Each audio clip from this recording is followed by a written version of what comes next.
Solo $20 retirados en el Banco Guayaquil terminaron convirtiéndose en la última huella de Angie Marianela Carrillo, una joven de 19 años.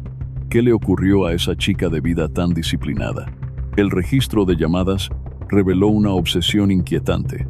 Más de 60 llamadas al día de un nombre desconocido. ¿Por qué Angie se subió a un vehículo rumbo a Quito?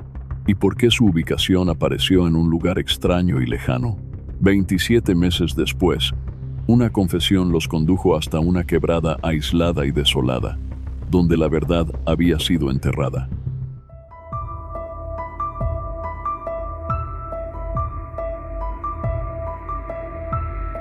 Angie Marianela Carrillo nació el 4 de junio de 1994 en Lago Agrio. Para los suyos, no era ruidosa ni buscaba llamar la atención. Creció entre risas infantiles, junto a su madre Yadira, su padre Romanel Carrillo y 4 hermanos menores. Con la adolescencia, sus padres se separaron y Yadira pasó a ser el principal sostén. Cuidaba lo básico y también era el refugio al que Angie acudía cuando la vida se tambaleaba. Al quedar embarazada, Angie vivió emociones mezcladas, entre ilusión y miedo.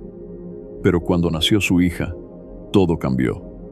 Al abrazarla por primera vez, la inquietud se le fue de golpe. Sin que nadie se lo explicara, entendió el amor incondicional. Ese que hace soportarlo todo, con tal de que un hijo esté a salvo. Ese vínculo ya profundo con Yadira se hizo aún más fuerte, porque Yadira vio en Angie un reflejo de su propia lucha. Angie se mudó a Riobamba y vivió con su padre hasta graduarse. En el Colegio Amazonas tenía un expediente impecable.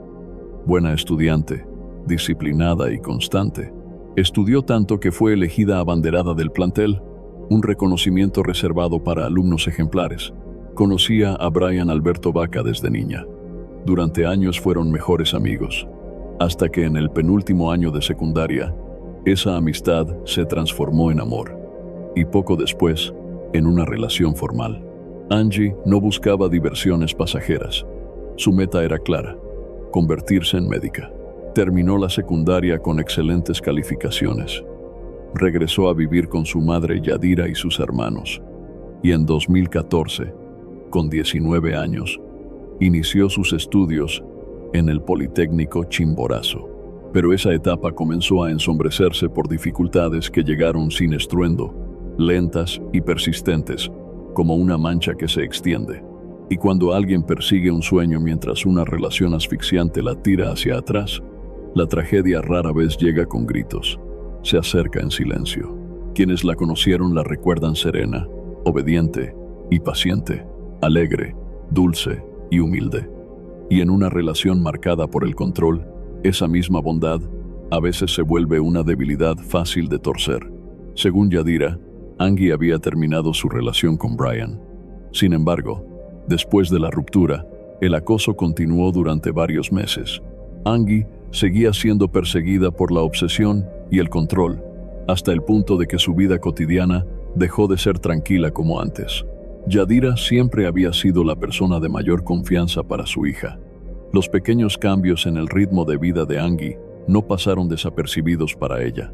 La sensación de una madre ya no era una preocupación vaga, sino una inquietud clara y concreta.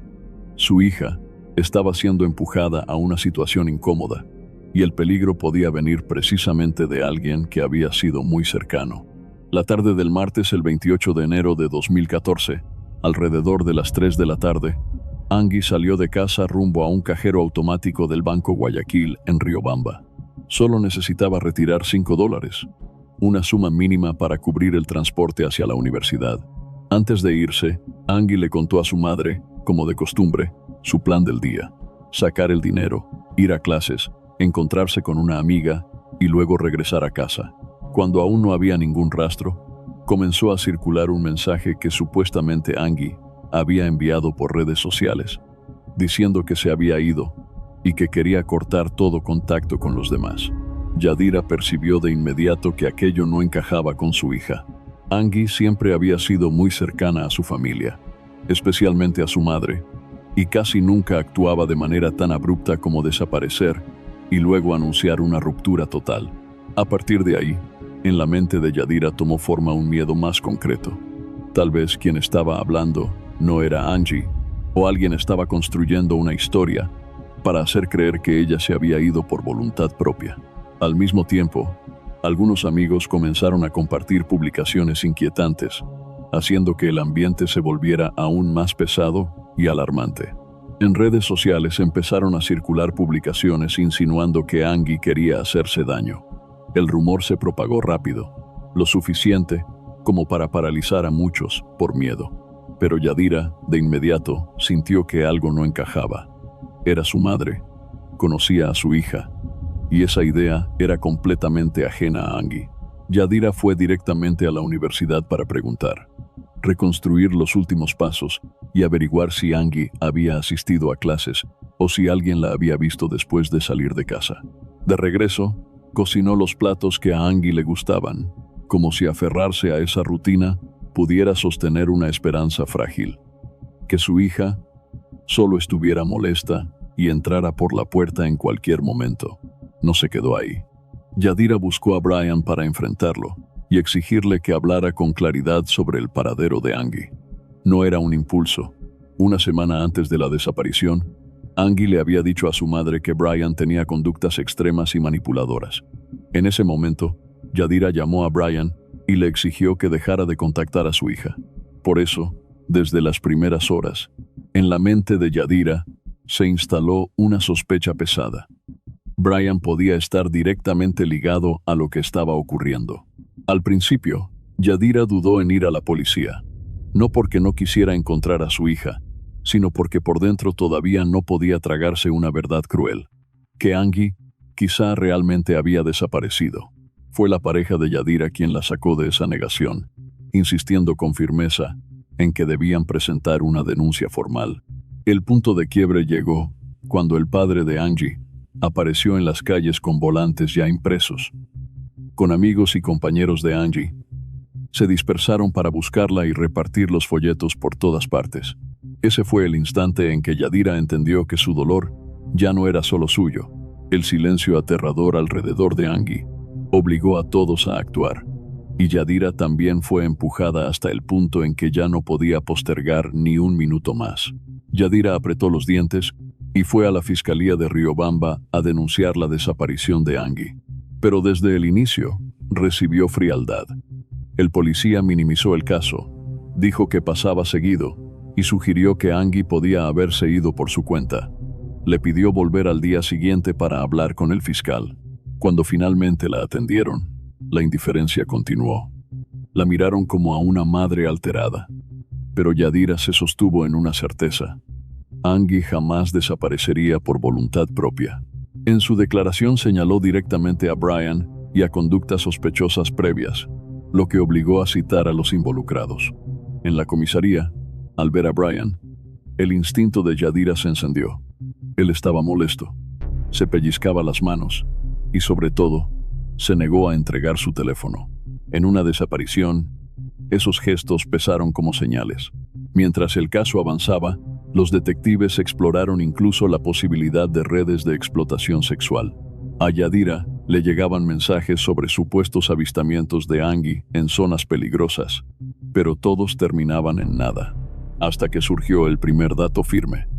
El día de su desaparición, Angie subió a un autobús y salió de Riobamba rumbo a Quito. El rastreo del teléfono apuntó hacia la capital, y el caso fue transferido a las autoridades de Quito. Para Yadira, eso significaba entrar a un terreno más grande y más frío, donde ya no bastaban las corazonadas. Había que seguir rutas, señales y a las últimas personas que la vieron. Cuando la investigación se enfocó en Quito, Yadira no tuvo opción. Dejó Riobamba y se fue a la capital para seguir el caso y buscar a Angie por su cuenta. Esa decisión abrió una etapa de esperanza, pero también de pruebas más duras. En su ciudad natal, la familia quedó rota. Los hermanos menores se derrumbaron, y la abuela tuvo que asumir el cuidado y el apoyo emocional. Mientras tanto, Yadira enfrentaba sola una ciudad desconocida, donde cada pista era tenue, pero el peso de las consecuencias era inmenso. En Quito, comprendió que si caminaba sola, el caso se perdería entre cientos de expedientes. Buscó aliados y encontró un nuevo sostén, una asociación de familiares y amigos de personas desaparecidas en Ecuador. Con ese respaldo, su voz dejó de ser un ruego y se volvió resistencia. Se negó a que Angie fuera solo un número. Obligó a repetir su nombre, a recordar su rostro. Yadira presionó al fiscal y a las instituciones para acelerar la investigación, pero chocó con otro muro. El expediente cambiaba de manos una y otra vez. Pasó por al menos 5 fiscales y creció de unas pocas hojas a cajas de informes. Para ella, era el peor estancamiento. Papeles y más papeles. Pero Angie, sin volver. Aún así, se convirtió en parte del colectivo. Seguía las convocatorias, repartía volantes cada semana y alzaba la voz sobre la crisis de desapariciones. Gastó dinero, energía y sueño en plantones, marchas y entrevistas, repitiendo siempre el mismo mensaje. Angie no se fue por voluntad propia. Alguien la hizo desaparecer. Tras un año desde la desaparición de Angie, Yadira envió una carta contundente a la fiscalía. En ella denunció que sus derechos, como madre de una persona desaparecida, estaban siendo vulnerados al mantenerla al margen de toda información. Señaló de forma directa la negligencia, la falta de respuestas y la actitud indiferente que la estaban llevando al agotamiento extremo. Yadira también apuntó directamente contra el fiscal de turno, a quien acusó de no colaborar. Para ella, el silencio de las autoridades resultaba tan asfixiante como la propia desaparición de su hija. Desde distintos puntos del país comenzaron a llegar llamadas diciendo que habían visto a una joven parecida a Angie. Yadira no se atrevió a descartar ninguna pista. Viajó junto a personal de la DNP a varias ciudades, siguiendo uno por uno esos rastros frágiles. La mayoría terminaban en decepción, pero nunca permitía que un viaje fuera en vano. En cada lugar donde se detenía, pegaba afiches con el rostro de Angie, como si marcara la presencia de su hija en cada esquina, para que nadie pudiera olvidarla. Las dificultades económicas se volvieron cada vez más duras.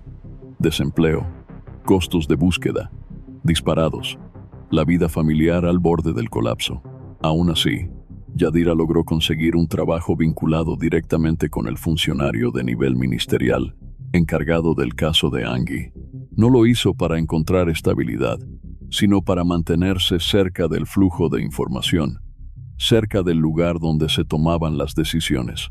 Se colocó a sí misma en una posición en la que no pudiera ser ignorada, porque sabía que con solo dar un paso atrás, Angie podía volver a quedar enterrada bajo montañas de expedientes. La fiscalía siguió el caso, aunque muchas pistas se desviaban hacia la hipótesis de redes de trata. Pero para Yadira y para varios investigadores, Brian seguía en el centro. Los registros telefónicos mostraban un patrón inquietante. Antes de la desaparición, él la llamaba de forma insistente, con una frecuencia diaria anormal. A Brian lo interrogaron una y otra vez, y siempre lo negó. No sabía nada, no tenía relación. Lo que incomodaba era la contradicción constante. Evaluaciones psicológicas arrojaron señales preocupantes, indicios de posible capacidad delictiva, pero su imagen pública lo protegía. Familia correcta, historial académico impecable, el típico retrato del buen chico que frenaba sospechas. La investigación quedó tironeada entre los datos y la fachada. Yadira no se dejó desviar. Para ella la clave no eran las notas ni el entorno, sino el control que había perseguido a Angie durante meses. El 4 de mayo de 2016, tras 27 meses de búsqueda, el caso dio un giro brutal. La esperanza de Yadira de volver a abrazar a su hija se quebró. Ese día se realizó un procedimiento decisivo, la reconstrucción de los hechos, que no podía hacerse sin la participación de la persona que Yadira sospechó desde el inicio. Brian fue citado otra vez y volvió a ser interrogado por... Los investigadores interrogaron a Brian con su abogado y su padre presentes. Esta vez no pudo sostener una versión coherente. Se contradijo, y a medida que hablaba, las grietas se hicieron evidentes. La presión subió, y su actitud pasó de la negación al pánico. finalmente se quebró. Tras 27 meses, Brian admitió que él era responsable de que Angie no pudiera regresar. Dijo que vivía atormentado y que la imagen de Angie lo perseguía cada noche. Explicó un motivo escalofriante. Angie había decidido terminar la relación y ese rechazo lo hizo perder el control. Según su relato, el día de la desaparición viajó a Quito, la recogió en la terminal y fueron a comer pizza. Después caminaron hacia una zona apartada. Discutieron y Angie le dijo que estaba embarazada, pero que el bebé no era suyo. Ahí, aseguró, estalló su ira. Ejerció violencia que causó la muerte de Angie y luego ocultó lo ocurrido antes de regresar. La confesión cayó sobre Yadira como un tajo. La esperanza se borró en una sola diligencia. Desde entonces, el caso entró en una fase más fría. Reconstruir hechos, ubicar el lugar y convertir la confesión en prueba. Para Yadira, la búsqueda no terminó. Cambió de objetivo. Ya no era hallarla con vida, sino traerla de vuelta y lograr que quien le hizo esto pague. Después del crimen, Brian regresó con una pala y buscó dónde ocultarlo todo. Se detuvo en una quebrada cerca de su casa, en Carcelén, Quito. Cavó un hoyo de cerca de 1 metro. Enterró a Angie. Lo cubrió con tierra y puso piedras encima para borrar rastros. Pero el caso se prolongó por otra razón. Brian se quedó con el teléfono de Angie, entró a sus redes y generó actividad deliberadamente, como si ella siguiera viva. Esa cortina de humo sostuvo la esperanza de la familia y desvió la investigación durante más de 2 años. El fiscal escuchó la confesión completa. Cuando Brian describió con precisión el lugar del entierro, los investigadores entendieron que por fin tenían la clave. Al terminar, se desplomó en el regazo de su padre y se quedó dormido, como si soltara el horror para que otros lo cargaran. Yadira, mientras tanto, llegó a la fiscalía para seguir el procedimiento y enfrentar la etapa que toda madre teme. Ya no buscar a su hija viva, sino prepararse para la verdad del lugar al que la habían llevado. La reconstrucción le cayó como un golpe y, según ella, las horas siguientes fueron las más dolorosas de todo el camino. Al llegar, vio una escena fría, cinta amarilla, autoridades, bomberos y prensa apretujada. Nada de eso la consoló. Solo le confirmó que Angie era ya un expediente y un titular, cuando para ella seguía siendo su hija, su sangre, una voz que ya nunca le respondería.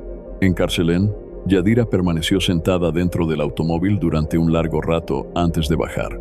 Frente a ella, los peritos forenses, vestidos de blanco, levantaban una camilla sobre la que reposaba una bolsa negra completamente cerrada.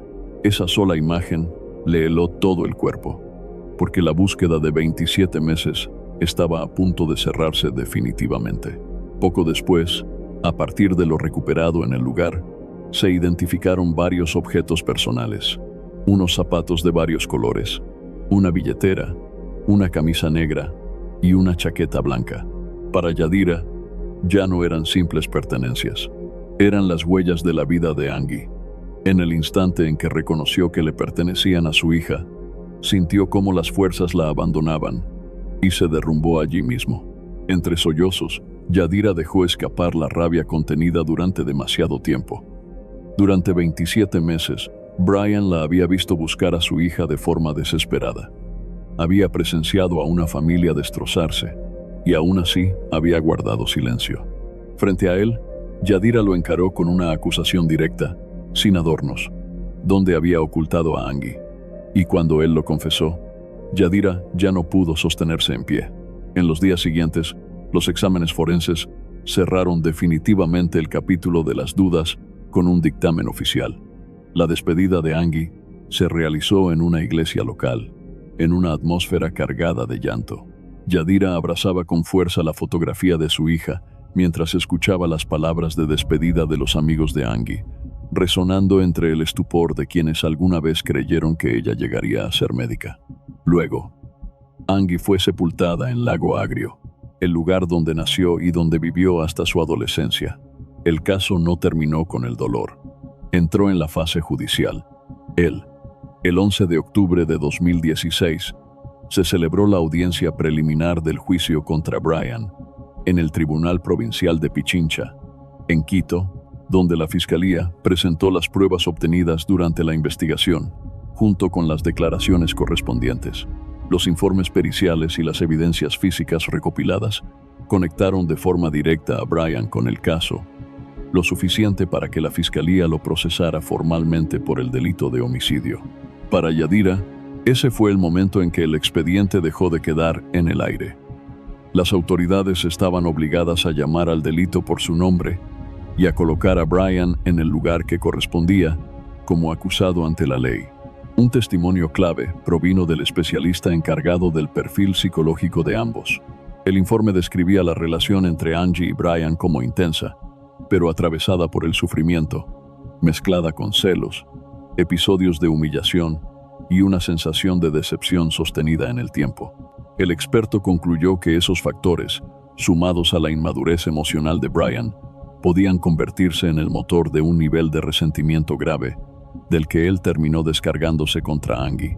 Más importante aún, el perito dejó claro que Brian no padecía una enfermedad mental y que tenía plena capacidad de comprensión en el momento de los hechos. En otras palabras, no fue un brote, no fue pérdida de razón por una patología. Al mismo tiempo, el expediente señaló que Brian ya había sido detenido anteriormente por posesión de sustancias psicotrópicas, lo que reflejaba un estilo de vida con señales de haberse deslizado fuera de los márgenes legales y éticos. A partir del análisis psicológico, se determinó que Angie fue víctima de un crimen pasional. Brian no aceptó el abandono y, movido por celos y frustración, eligió arrebatarle la vida. Esa conclusión encajaba con la secuencia de hechos reconstruida durante la investigación. La psicóloga también recordó el punto de quiebre en la vida de ambos. Tras graduarse de la secundaria, tomaron caminos distintos. Brian se fue a Quito, vivió con sus padres y estudió arquitectura. Tras separarse, la relación entre Angie y Brian quedó en encuentros esporádicos y llamadas cada vez más frías. Lejos de calmarse, la tensión creció. Angie amplió su vida, hizo nuevos amigos y comenzó a relacionarse con otro hombre. Para Brian, eso se volvió celos y luego miedo para Angie. Yadira siempre lo tuvo claro. Su hija no se alejó por impulso, sino porque sentía que el peligro se acercaba. La defensa controvirtió las pruebas, pero el juez concluyó que había elementos suficientes para ir a juicio. En la audiencia del 27 de enero de 2017, ocurrió un giro clave. La calificación cambió de homicidio a femicidio. Al acreditarse la relación y aplicarse el protocolo de violencia de género conforme a estándares regionales, no fue solo un término, fue reconocer la dinámica de poder detrás del caso. En el juicio, Yadira pidió la pena máxima y recordó que Angie también estaba embarazada de 6 semanas. Finalmente, el juez condenó a Brian a 34 años y 8 meses. Parecía un cierre, pero para Yadira no lo fue. Después surgieron problemas legales y tuvo que seguir peleando para evitar que la condena se redujera. Desde la primera etapa posterior a la sentencia, la defensa apeló. Yadira creyó que, tras la condena, por fin había cruzado un umbral, pero la puerta legal se abrió en sentido contrario y la devolvió a una tensión constante. La apelación se apoyó en el contexto jurídico. Ecuador había incorporado recientemente el concepto de matar por razones de género, y en el juicio, el juez reencuadró el caso bajo esa figura. La defensa no discutió de frente si Brian cometió el crimen, sino la ley aplicable. Alegó que el COIP entró en vigor en agosto de 2014, mientras que Angie desapareció el 28 de enero de 2014, por lo que según ellos, debía aplicarse el marco anterior y no correspondía cambiar la calificación del delito durante el juicio. El 3/4. La audiencia se realizó en el Tribunal Provincial de Pichincha. Lo que dejó a Yadira en shock fue la rapidez. En apenas media hora, los jueces afirmaron haber revisado decenas de documentos y declararon nulo todo el proceso. Para ella, fue como perder el piso. Tras 27 meses de búsqueda, la confesión, el juicio y una sentencia extensa, todo se volteó en minutos. Esa frustración, mezclada con dolor y rabia, transformó su lucha. Ya no era solo buscar justicia, sino impedir que la verdad fuera torcida por grietas legales. La nulidad hizo que Yadira estallara de furia. No lo vio como un trámite, sino como un castigo a la familia, obligada a volver a la línea de partida y revivir lo que ya los había destrozado. Además, trajo costos enormes. Quito se volvió una carga financiera y emocional. Citar de nuevo a testigos y a los involucrados significaba reabrir la herida una y otra vez. Yadira sentía que la justicia existía en el papel, pero en la realidad solo había dilación. Con el tiempo, la rabia se transformó en miedo.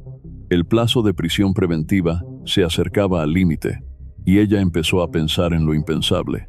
Que Brian pudiera quedar en libertad, todo se volvió una carrera contra leyes, plazos y procedimientos.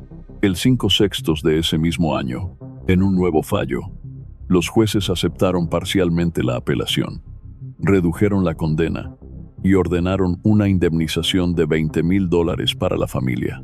Para Yadira, ese dinero no compensaba nada. Necesitaba una sentencia proporcional, no desgastada por tecnicismos. Afuera del complejo judicial provincial, grupos feministas se reunieron con pancartas y consignas en su apoyo. Ese respaldo la sostuvo, pero su objetivo seguía intacto: que el caso se cerrara con justicia, sin que Angie terminara arrastrada de audiencia en audiencia. La pregunta que nunca deja de doler: ¿cómo pudo un trayecto para retirar $20 terminar en un desenlace tan devastador? Dejen sus reflexiones en los comentarios para que podamos leerlas.